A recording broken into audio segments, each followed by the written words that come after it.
Hey guys, this is part 2. If you haven't checked out part 1, go check that out first.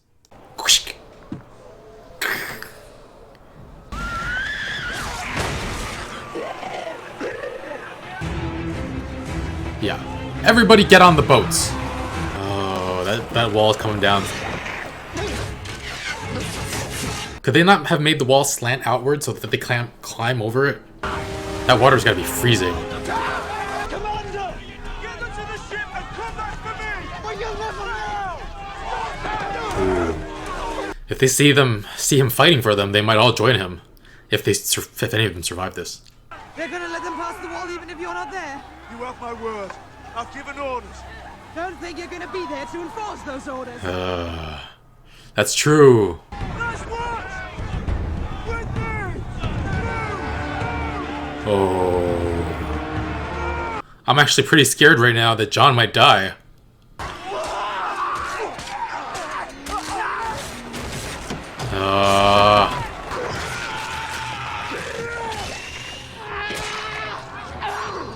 This woman's gonna die, isn't she? Just 4 of them are doing all this? If you take them out, do the whites stop attacking? Do the White Walkers know the dragon glass is their weakness? Ooh, nice. That was an awesome shot.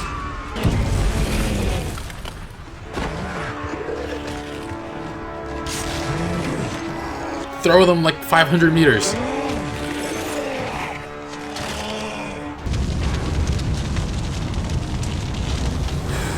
White Walker. Get the glass. Alright, at least he's kind of on the same side right now.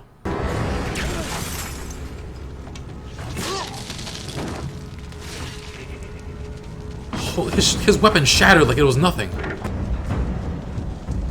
Oh, no. Why didn't he just stab him in the first place? His sword!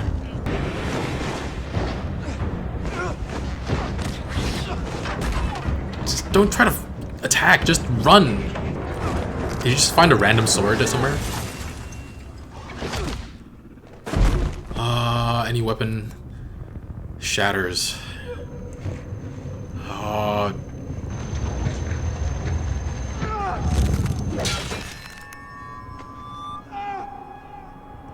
It didn't shatter.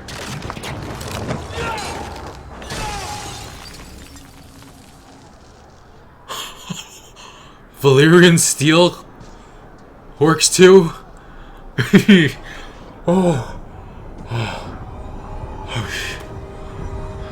Oh, they saw that. They saw that. Which character with a face are we gonna see die right now? In the back. Oh. Children.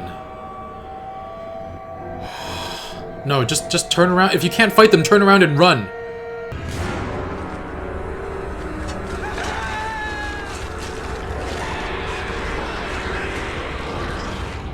Dragon glass. Off the glass! We're gonna die here! No. I was about to say, no, you gotta get the glass, but after that sound?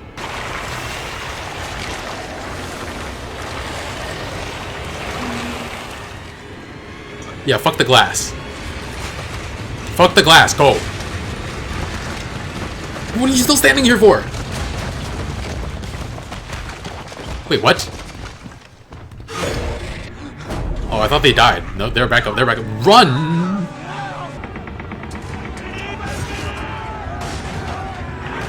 Time to go, time to go.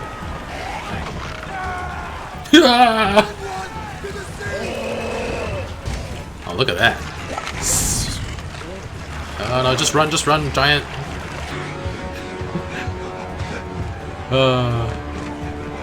Is he staying here to fight all of them? He's giving up his life? No, wait, don't give up your life for this.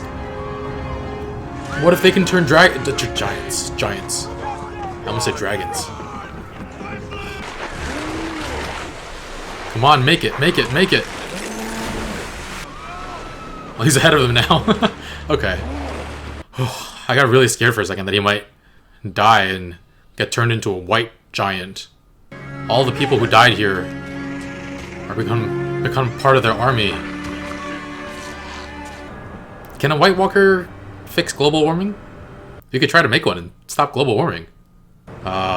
Display of power. Showing them what they're dealing with.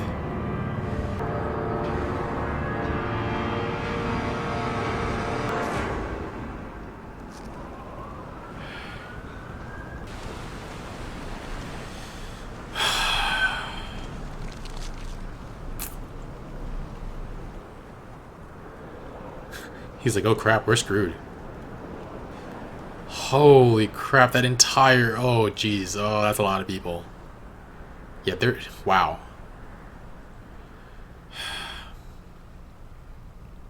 Damn. I'm wearing this beanie because the central heating in my home went out. So it's a little cold here.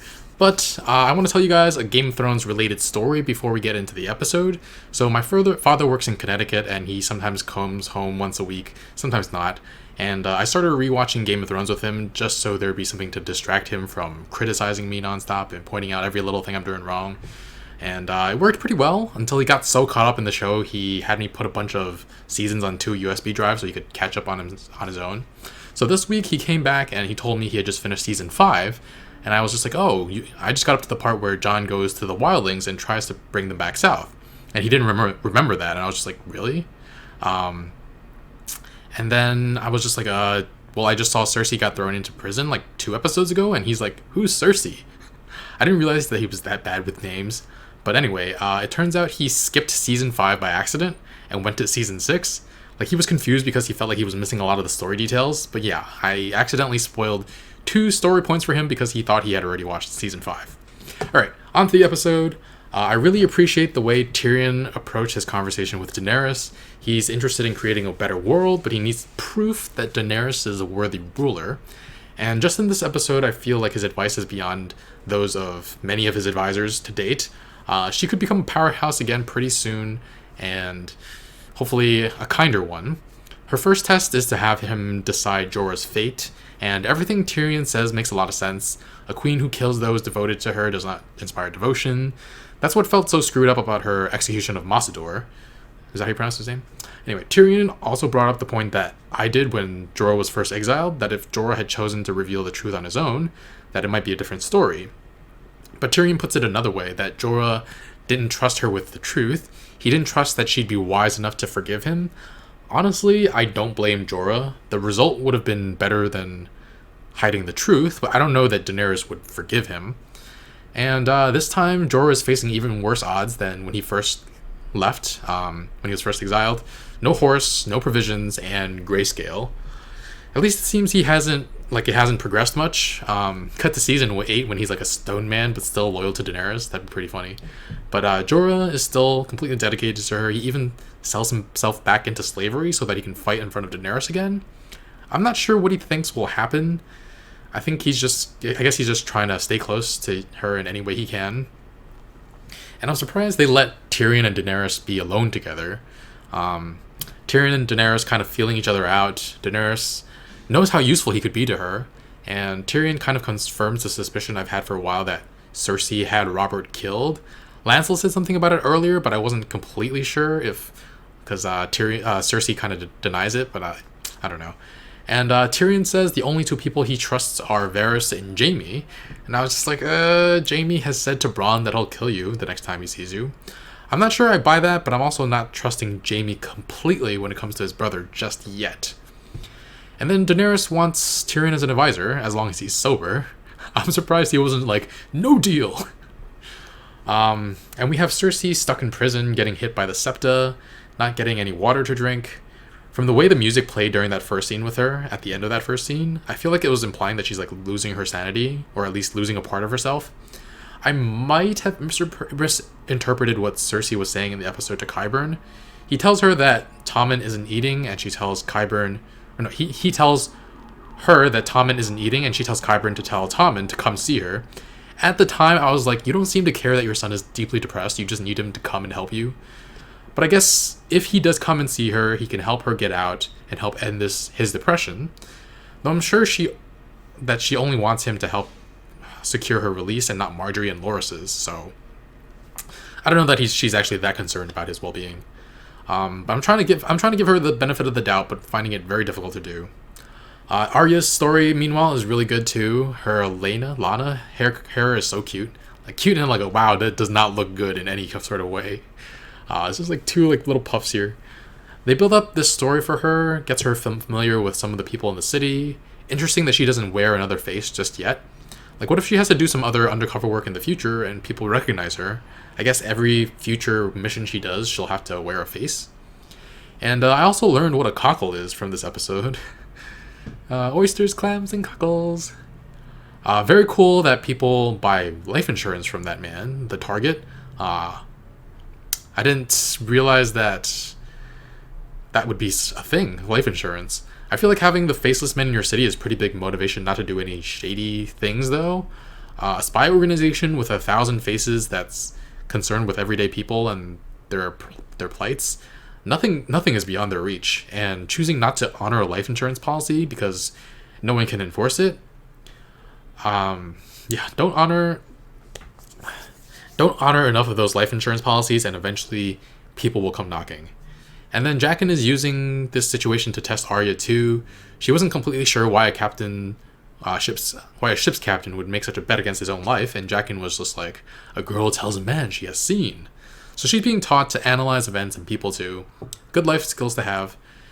And then meanwhile, in Winterfell, Sansa confronts Theon about betraying her again, about Bran and Rickon, and he finally admits to her that they're still alive. He's pretty relieved in that moment. I'm hoping Theon doesn't go straight to Ramsay to tell him that he told her. It'd be good for a regaining of a sense of self, but it also gives Sansa some hope. One thing I noticed was that Theon said, I did terrible things. He didn't say, like, Theon, he didn't distance himself from it, so he hasn't completely disassociated from his identity, so it's there somewhere. Meanwhile, Stannis' forces are down to only 6,000 men. I think they're done for. Roose wants to wait at Winterfell for a siege, but Ramsay wants to go with about 20 men to attack them first. That sounds like an assassination attempt or a sabotage attempt. So yeah, I think it feels like Stannis is close to losing. But Ollie goes to Sam to ask his opinion on Jon's actions toward the wildlings. I don't feel too great about this. Too many people are going to be against Jon. I'm afraid Alistair will have everyone loyal to Jon killed and just lock Jon out of Castle Black when they return. Though I did take a look at the map, and they could sail directly south of Hardhome and bypass the wall entirely. Wouldn't be too bad an idea. Jon only manages to convince around 5,000 to go along with him. That's almost nothing compared to how many people were there. The giant was looking at the dragonglass dagger. His finger was bigger than the dagger. It just makes me wonder if there are more impressive ways to use dragonglass, if they can find like a huge cache of it on Dragonstone. Like at the battle at the wall, that guy tried to shoot an arrow over the wall and failed, and then that giant shot this huge arrow.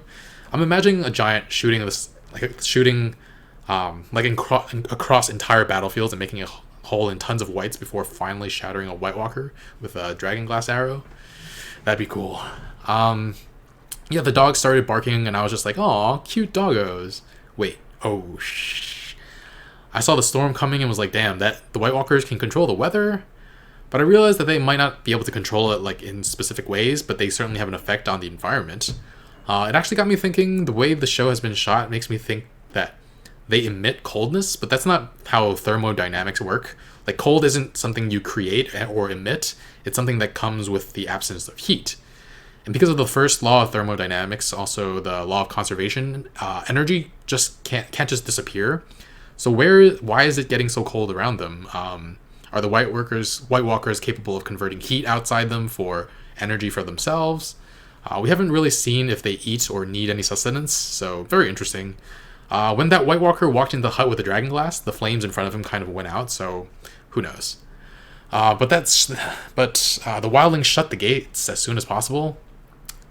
I feel like they should have let more people in. It's just a horrible idea to let them all die out there because they're just going to be raised. And I mean, the more you leave out there, the more there will be to come attack you. And I felt like in a battle this large, there had to be a way to make us feel like a significant loss. All these people with no lines dying wouldn't convey the severity of the situation enough, I felt like. And I had a feeling it was going to be that lady that died. They gave her just enough screen time and didn't bother to name her, and they made her quite likable too. She was just like, I hate fucking Thetans. I fucking hate Thetans. And yeah, halfway through the battle, I thought it might actually have been a fake out, and Jon or Tormund might have died, but then they showed her facing all those child whites. Ugh, that sucks. I wish she could have just turned around and run as fast as she could, but man. Yeah, and when I saw the Then's weapon shatter, I thought, hey, maybe Valyrian's steel doesn't crack. I didn't think it was actually capable of destroying a White Walker with a single blow. I guess the magic associated with Valyrian steel is strong enough that it can't be frozen. It's pretty cool. But I'm not sure if the White Walkers are aware of their weaknesses. First with the Dragon Glass, and now apparently freaking Valyrian steel. The White Walkers above saw Jon kill that one White Walker. But it also depends if they knew that Jon was using a Valyrian steel sword. At the very least, they know that humans have weapons that work against them.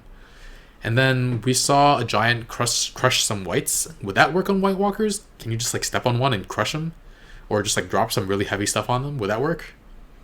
I don't know why it was so funny when Tormund, Ed, and Jon were running together towards the camera with the giant lumbering behind them, but it was. I'm so relieved the giant didn't die and get reanimated. That would have been horrific. And I'm surprised there aren't more giants. We didn't see more giants. I'm hoping it doesn't mean that the White Walkers have already gotten to them. But yeah, I'm hoping that the White Walkers arriving means that more of the wildlings fled onto the boats than those 5,000 that agreed to in the first place. And that there aren't now tens of thousands of new whites. But looking at the shore, it certainly seems that way.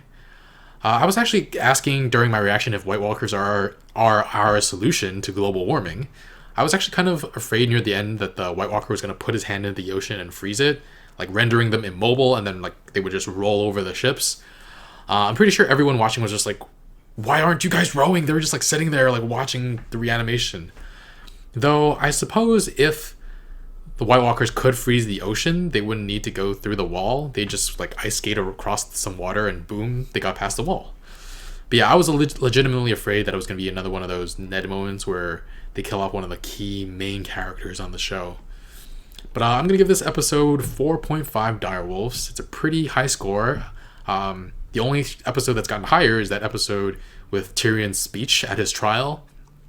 And I feel like we've had some pretty epic battle scenes, but this one is probably my favorite so far. Hopefully you enjoy this two-parter. This season definitely feels like it's ramping up toward the end like usual. Can't wait to see what happens next. So we're going to do another movie vote for the beginning of March over on Patreon. Thank you, patrons, for choosing The Secret of Nim last month. It was great. I also watched Ralph Breaks the Internet. Check those out if you're interested and haven't already. And thank you so much for watching, everyone. If you can't wait to watch the next episode, make sure to check out the early access option on Patreon and the link in the description below. I've actually got the next 3 episodes up already, so you'll be able to catch up on the season finale right now. Also, from this point forward, all episodes will, all full-length episodes will have the reaction footage in the actual video, so that'll make things easier. All right, bye, friends.